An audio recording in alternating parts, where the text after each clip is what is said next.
যদি হিমন্ত বিশ্ব শৰ্মাৰ কথাটো আপোনালোকে ইমান শিলৰ খুঁটি বুলি ভাবে, গুজৰাটৰ পানীৰ পাইপেদি এতিয়া মুছলমানৰ যে তেজ গৈছিলে এতিয়া গৈ আছে নে নাই? আৰু গৌৰৱ গগৈ যে পাকিস্তান লিংকটো যদি প্ৰমাণ কৰিব নোৱাৰে তেতিয়াহ'লে যে তেওঁ ঘৰলৈকে নাযাওঁ বুলি কৈছিলে, ঘৈণীয়েকৰ ওচৰলৈকে নাযাওঁ বুলি কৈছিলে, ল'ৰা ছোৱালীৰ ওচৰলৈ নাযাওঁ বুলি কৈছিলে, এতিয়া তেওঁ যায় নে নাযায়? তেওঁ মুখ্যমন্ত্ৰী পদটো যে ত্যাগ কৰিম বুলি কৈছিলে, কৰিলে নে নাই? আৰু ইয়াৰ আগৰবাৰ যে তেওঁ 21ত ইলেকশ্যন নেখেলিম বুলি কৈছিলে, খেলিলে নে নাই? আৰু তেওঁ যে কৈছিলে যে 21ৰ পিছত তেওঁ আৰু ৰাজনীতিত নাথাকে বুলি, থাকিলে নে নাই? হিমন্ত বিশ্ব শৰ্মাৰ নিচিনা মিছলীয়া মানুহ এটা পাল্লাত নপৰিব দেই কোনেও। এইটো একদম পৃথিৱীৰ 2 নম্বৰ মানুহ। মুখ্যমন্ত্ৰী যিদিনা তেওঁ ভাগিব তাৰ পাছত অসমত তেওঁ উপাধিটোৰ নাম হ'ব অসমৰ আটাইতকৈ ডাঙৰ গণশত্ৰু মুখ্যমন্ত্ৰীজনৰ নাম হিমন্ত বিশ্ব শৰ্মা। মুখ্যমন্ত্ৰীয়ে মানুহৰ মাজত আমাৰ বিৰোধী দলবিলাকৰ যিটো আস্থা আছে মানুহৰ মাজত সেইটো নাইকিয়া কৰিবৰ কাৰণে, অনাস্থা আনিবৰ কাৰণে এইটো কথা কৈ আছে। কোন মুখ্যমন্ত্ৰীক ভূপেন বৰাই মানে ইমান পাত্তা দিব কওকচোন? যিজন মুখ্যমন্ত্ৰী আজি আমাৰ ৰাজ্যখনৰ কাৰণে আটাইতকৈ ডাঙৰ শত্ৰু গণশত্ৰুত পৰিণত হৈছে, এই মুখ্যমন্ত্ৰীৰ কথা কোনে ভেলু দিয়ে?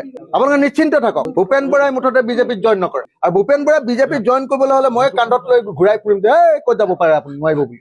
আপুনি চিন্তা নকৰে। মই যিটো জানো আপোনালোকে মিছা কথা কৈ লাভ নাই। আপুনি নিউজ লাইফে এইটো কেতিয়াও নিউজ নুলিয়াব যে আমাৰ ভূপেন বৰা গৈ বিজেপিত সোমাব। ভূপেন বৰা বিজেপিত নোসোমায়, কনফাৰ্ম।